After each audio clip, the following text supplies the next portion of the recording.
கிறிஸ்துவில் பிரியமான இறை உறவுகளே, மீண்டும் ஒரு புதிய நாள் எங்களுக்காக பிளந்திருக்கிறது.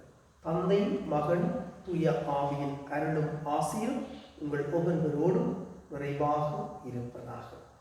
இன்றைய நாளிலே ஆண்டவராகிய கிறிஸ்து எனக்கும் உங்களுக்கும் சொல்லுகின்ற வார்த்தைகள், நமக்கு எதிராக இராதவர் நம் சார்பாக இருக்கிறார். நமக்கு எதிராக இராதவர் நம் சார்பாக இருக்கிறார். யார் யாரெல்லாம் இறைவனோடு சேர்ந்து வாழ்கிறோம், இறைவன் எங்களை வழிநடத்திக் கொண்டிருக்கின்றார், இறைவனோடு சேர்ந்து நாங்களும் பயணிக்கின்றோம் என்ற அந்த உயரிய எண்ணங்களோடும் உயரிய நம்பிக்கையோடும் எங்களுடைய வாழ்க்கையை வாழ்கின்றோமோ, அவர்கள் எல்லோருமே இறைவனோடு ஒன்றிணைக்கப்பட்டவர்களாகவும் இறைவனோடு சேர்ந்து ஒன்றித்த பாதையிலே பயணிப்பவர்களாகவும் உருமாற்றப்படுகின்றார்கள். இறை அன்போடு கூடிய வாழ்க்கையும் இறை உறவோடு கூடிய வாழ்க்கையும் அவர்களின் நிலை நிறுத்தப்பட்டு அவர்கள் இறைவனோடு இறைவன் சார்பாக அவர்கள் வாழ்ந்து கொண்டிருக்கிறார்கள்.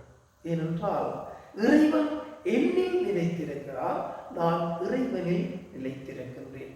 ஆகவே நான் இறைவன் சார்பாக இருக்கிறேன், இறைவன் என் சார்பாக இருக்கிறார். ஆகவே நான் எவரையும் எதிர்த்து பேச முடியாது, எதிராக முடியாது. ஒவ்வொரு கிறிஸ்தவனும் கிறிஸ்துவோட பெயரை தாங்கி வாழ்கிறார்கள். கிறிஸ்துவோடு பயணிப்பவர்கள், கிறிஸ்துவோடு வாழ்பவர்கள், கிறிஸ்துவோடு ஒன்றுபட்டு அவருடைய ஒன்றிப்பிலே வாழ்ந்து கொண்டிருப்பவர்கள். ஆகவே நாங்கள் ஒருவரை பற்றி ஒருவர் எதிராக பேசும் பொழுது, ஒருவரை பற்றி ஒருவர் தப்பாக நினைக்கின்ற பொழுது, ஒருவரை பற்றி ஒருவர் இல்லாதது கொள்ளாததெல்லாம் சொல்லி இழிநிலைக்குள்ளாக்குகின்ற பொழுது, நாங்கள் எங்களையோ அயலவர்களையோ அவ்வாறு நிலைக்குள் தள்ளுவதில்லை. மாறாக என்னில் வாழ்ந்து கொண்டிருக்கக்கூடிய கிறிஸ்துவை தான் நான் எதிராக பார்க்கிறேன், கிறிஸ்துவுக்கு எதிராக பழி சுமத்துகிறேன், கிறிஸ்துவுக்கு எதிராக நான் குற்றம் சுமத்துகின்றேன், கிறிஸ்துவுக்கு எதிராக கலைத்துக் கொண்டிருக்கிறேன். ஆகவே நாங்கள் கிறிஸ்துவின் சார்பாக இருக்கிறோம். ஒவ்வொரு உள்ளங்களும் கிறிஸ்துவை சார்ந்தவர்களாக இருக்கின்றார்கள்.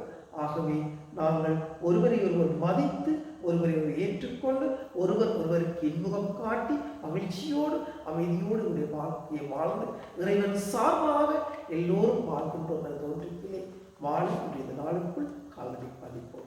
அன்னைமேரி மூலமாக நாங்கள் ஒவ்வொருவரும் ஒன்றிப்பின் பிள்ளைகளாக கிறிஸ்துவோடு பயணமாகவும் எல்லாம் இறைவன் தந்தை, மகன், தூய ஆவி அனைவரையும் விரைவாக ஆசீர்வதிப்பார்.